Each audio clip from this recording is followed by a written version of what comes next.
અમારા ગોધીજીનો જન્મ હતો. હા, રાવણનો પણ મરણ તિથિ હતી. એટલે શોખ મનાવો એ ખુશી મનાવી જ ખબર નથી પડતી ચાલે. Hello guys, good morning, welcome to my new blog. I hope તમે બધા મસ્ત છો, સ્વસ્થ છો. તો ગાઈઝ આજે પહોંચી ગયા છીએ આપણે ડાયરેક્ટ ગોડાઉનમાં. પાછો આવી ગયો છે આપણી ત્યાં નોકરી. અને તમે જોવો છો જેસુમ શું ગોતે રહ્યો. શું ગોતે જેસુમ? છિંદ્રી લેવા છિંદ્રી ઘોડા બોધવા ગાડી અંદર. ગાઈઝ એટલે છિદ્રી ગયા છિદ્રી. તો સામાન બધો આપણે ગાડીમાં ભરી લીધો છે. છિદ્રી લઈ લીધી. છિદ્રીથી બોધવાડો હોય બળી ના જાય ને. બરોબર યાર, સિંગરી પણ કોઈ નક્કી ના કહેવાય, તૂટે તો ઘોડા રંગાઈ જાય. એવું કોઈ ના હોય તો બતાવડું જોઈએ.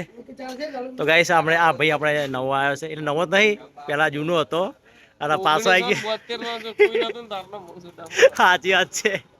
તો સોનું સામાન ટેલી કરે છે કે બધો આવી ગયો કે નહીં આવ્યો? શું કેવું સોનું તારું? એનું કામકાજ આજ છે સવારમાં મામા ટેલી કરે.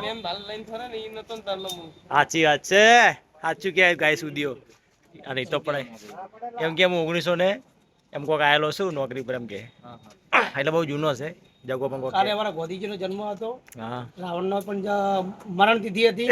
એટલે શોખ મનાવો એ ખુશી મનાવી જ ખબર નથી પડતી ચાલે. ખુશી બનાવવી પડે કે યાર, કામકાજ જેવા કર્યા વધીએ. અને જગો રાવણ તમે દહન કરો તો આટ હતો. રાવણના કારણે માણસ સારો હતો. હા, એટલે એને અફસોસ થાય કે આ મરી ગયો આ માણસ. એક ભૂલના કારણે માણસને મારી નાખ્યો. માણસની 3 ભૂલો થાય ને તો મરાય, પણ એ એક ભૂલ કરી હતી. હા. એક ભૂલમાં માણસને મારી નાખ્યો.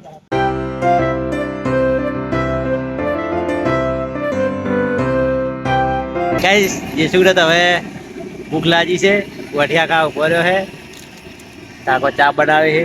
તો ગાઈસ આપણે ચા પાણી નાસ્તો કરી નાખ્યું. અને હજી તો સાઈડ બહુ દૂર છે, તો ફટાફટ બેસી જઈએ ઇકોની અંદર, કારણ કે ઇકોમાં બેસતે પણ તકલીફ પડે, સામાન જો ભરેલો હોય. તો ચલો ગાઈસ હવે અમે પહોંચી ગયા છે અમારી સાઈડ ઉપર કોચલા ગામની અંદર, પ્રાથમિક શાળાની અંદર આપણે ફિટિંગ કરવાનું છે 2 રૂમનું. શું કેવું છે શું તારું? હા, 2 રૂમનું શાળા છે. શાળા અંદર લાઇટ ફિટિંગ કરવાનું 2 રૂમના અંદર. 2 રૂમનું કરીને છૂટા દેખીએ એ કેટલી વાર કેટલું પટે. ગાઈસ બધા આવી ગયા. ચલો ઉદયસિંહ, તો ઉદયસિંહને કહે તો મેડમ પાસે જો અને ચાવી લેતા આવો કે છોકરાને બોલાવો ખોલાવો. છોકરાઓને આળો મારવો જોઈએ. તો ગાઈસ આ સરકારી સ્કૂલ છે, એના 2 રૂમનું ફિટિંગ કરવાનું છે આપણે, લાઇટ ફિટિંગ અને એ પાછું ઓપન ફિટિંગ. આ તો ઘણા દિવસ પછી ઓપન ફિટિંગ આવ્યું. કાલે તો આપણે બીએસએફ કેમ્પની અંદર ઓપન ફિટિંગ કરતા જ હતા. જે શું કહેવા માંગે ગાઈસ? અમારી જિંદગી એવી ગાઈસ છે ને કે ડોક્ટર પાસે તમે ડોક્ટર પાસે છે ને ડોક્ટર પાસે તો દેખ્યા ના હોય અને 500 રૂપિયા કેશના લઈ લઈએ તો વસ્તી આલી દઈએ. પણ અમારો ધંધો એવો હોય ને, લાઇટનો મોતનો ધંધો હોય. હા, ગમે આના અંદર આ લાઇટનો હાથ છે, મોતમાં નાખે ને હાથ તો 500 રૂપિયા માગે ને તો પાર્ટી શું કે 200 રૂપિયા લાગે. તમે શું કરીએ? શેડો કાંઈ શેડો ફિટ કરીએ, શું કરવાનું? સાચી વાત છે. ગાડી આવી ગઈ અમારે, ઇકો આવી ગઈ. તો ગાઈસ અમારે સૌ પ્રથમ પહેલા દોરી મારવી પડશે. તો દોરી અમે તૈયાર કરી નાખી છે. અને આ સાઈડ અમારે હિતેશ ઘોડો પણ તૈયાર કરી નાખ્યો. શું કેવું હિતેશ? બરોબર, દોરી મારી લાઈન પછી મારી શેર. તો ગાઈસ પહેલા દોરી મારી દઈએ, પછી સેટલિંગ ને પછી ફિટિંગ. ચલો તો ગાઈસ અમારે આ બંકાને પંખા ફિટ કરવા માટે આવ્યા છે. તો ગાઈસ અમે દોરી બીજી મારી નાખીએ. અને હું ગયા હતા હિતેશ 2 જણા હાથ ધોવા માટે, કારણ કે કલરવાળા થયા હતા, શર્ટ પર ડાઘા પડે ને તો પછી નીકળતા નહીં. અને આના જો કાઢી દીધું, વ્હાઈટ કલરનું શર્ટ હતું, શર્ટ જ કાઢી દીધું જફોજ માટે. તો ગાઈસ સ્કૂલ મસ્ત હતો, બાકી વીઆઈપી સ્કૂલ હતી. શું કેવું? સરકારી પણ મસ્ત હતી. સરકારી હે પણ સ્કૂલ સારી હે, પણ થોડું કામકાજ. હા, તો ગાઈસ તમે જુઓ આ પાછળ જે બને ને એનું લાઇટ ફિટિંગ અમારે કરવાનું. પણ આ તો નાનું છે, બાળ મંદિર જેવડે રૂમ છે લગી. અને એ ગોળ રૂમ છે, આમ ચોરસ નહીં, ગોળ રૂમ છે. તો હવે આપણે ઢીલિંગ કરવાનું છે. ઢીલિંગ તો આ શું જે શું કરેલો હે, આપણે શેડલ મારવાના છે. તો શેડલ મારી દઈએ. ગાઈસ મશીન ચાલુ કરી નાખ્યું, ઢીલિંગ કરવાની ચાલુ થઈ ગઈ છે. મારે દોરી મારી રહે એટલે ફટાફટ બે છેડ જોઈ નાખો અને ફિટિંગ થઈ જાય. તો ગાઈસ અમારે હિતેશ શેડલ મારેલો હે, અડધા ભાગના શેડલ એને મારી દીધા છે, આ ભાગના પણ મારી દીધા છે. અને મુન જેસું વાયરિંગ ચાલુ કરો, જેસું વાયર તૈયાર કરે હે. સેન વાયર સેન આ વાયર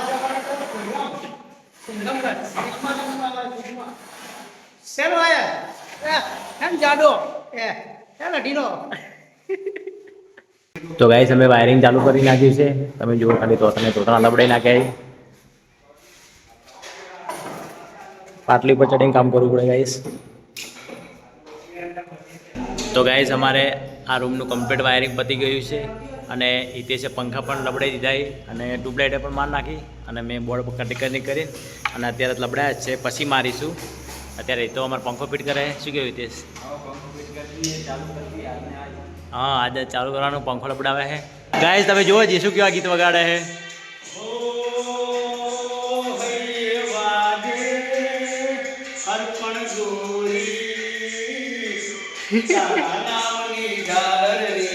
તારા નામની ઝાલર રે.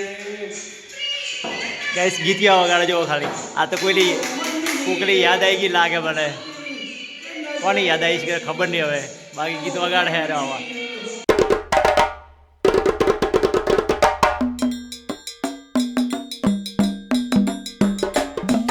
તો ગાઈસ અમારે એક જણો વાયરિંગ કરે છે, એક જણો બોર્ડ મારે છે અને એક જણો ટ્યુબલાઇટ મારે છે અને હું પોલ મારું. તો ગાઈસ આપણે બધું લાઇટ ફિટિંગ પતી ગયું છે, બે રૂમનું અને 2 રૂમના પંખા ટ્યુબલાઇટો બધું લાગી ગયું છે અને મેન બોર્ડ બાકી છે, એ પણ આપણે જયેશ મારે છે. અને અમે હવે આવી ગયા છીએ પાછળ અર્થિંગ કરવા માટે. તો અર્થિંગનો ખાડો પણ ખોદી નાખ્યો હોય, અંદર બંબુ નાખું એ પણ હું તમને બતાવી દઉં. ચલો તો ગાઈસ આ છે 1 મીટરનું અર્થિંગનું બંબુ અને ખાડો પણ અમે ખોદી નાખ્યો, તમને બતાવી.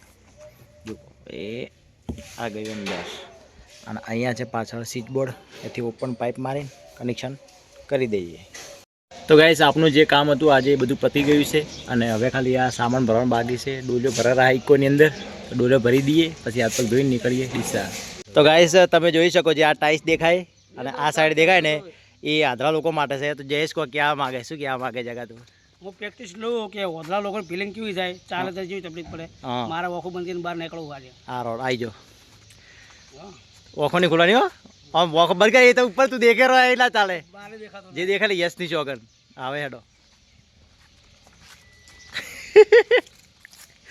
હેડે. આ ફિલિંગ આવી જોઈએ કમ્પ્લેટ ભાઈ. આવ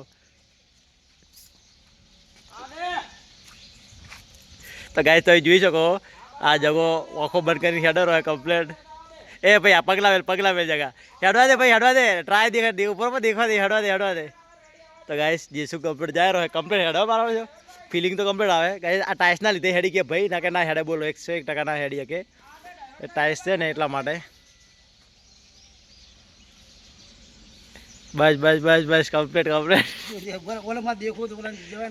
એ આટલા સુધી. તો ગાઈસ તમે સ્કૂલ દેખી શકો કે કેટલી સુંદર અને સ્વસ્થ સ્કૂલ છે. આરી આ મેં પહેલી વાર આટલી સ્વસ્થ સ્કૂલ જોઈ. શું કેવું છે સારું? ના કે સ્કૂલમાં તો બહુ જ કચરો હોય. સ્કૂલ સરસ છે, શાંત અને મસ્ત ઠંડી વાતાવરણ આવે, ઝાડખા એટલા બધા ઉગાડેલા છે. હા અને સમજી લો કે સ્કૂલ જેવી જે નોર્મલ 1 થી 8ની સ્કૂલ છે ને, સરસ સ્કૂલ છે. આવી સ્કૂલ પહેલી વાર જોઈ. તો ગાઈસ તમે જુઓ આ સાઈડે ગાર્ડન અને આ સાઈડે પણ પેલું મસ્ત ગાર્ડન છે. ના આપણે બે વફા ઘાયલ ઘાયલ જોતા તમે માટડી જી જી અને અમને હોમાં આઈ તે મળ્યા પછી હૈયા નારયા જો ને. હા ગાઈસ ફોન આવી ગયો. હા ચલો હવે નીકળીએ. ગાઈસ ઘરે આવીને તો પેલા મસ્ત ફ્રેશ થઈ ગયો અને જમી પણ લીધું અને દવા પણ લીધી, કારણ કે આખો દિવસ આજ તો હું હેરાન થઈ ગયો. અતિશય ખોસી આવતી હતી, એટલી ખોસી આવતી હતી ને. એની પહેલાં બી દવા લાવી હતી પણ ખોસી મટી નહીં અને પાછી પણ કાલે 2 દિવસ પહેલાં હું લઈને આવ્યો દવા તો પણ મટી નહીં. અને આજે તો ખૂબ વધારે ખોસી આવી. આખો દિવસ ખોસી આવ્યા કરી ઘરે આવ્યો તો બી ખોસી ચાલુ. તો અત્યારે દવા ગળી તે થોડો આરામ હે. તો આઈ હોપ તમને આજનો બ્લોગ પસંદ આવ્યો હશે. પસંદ આવ્યો તો લાઈક કરજો, ચેનલ પર ના તો સબસ્ક્રાઈબ કરી દેજો. મળીશું કાલે નવા એક બ્લોગ સાથે. તબ તક બાય, ટાટા.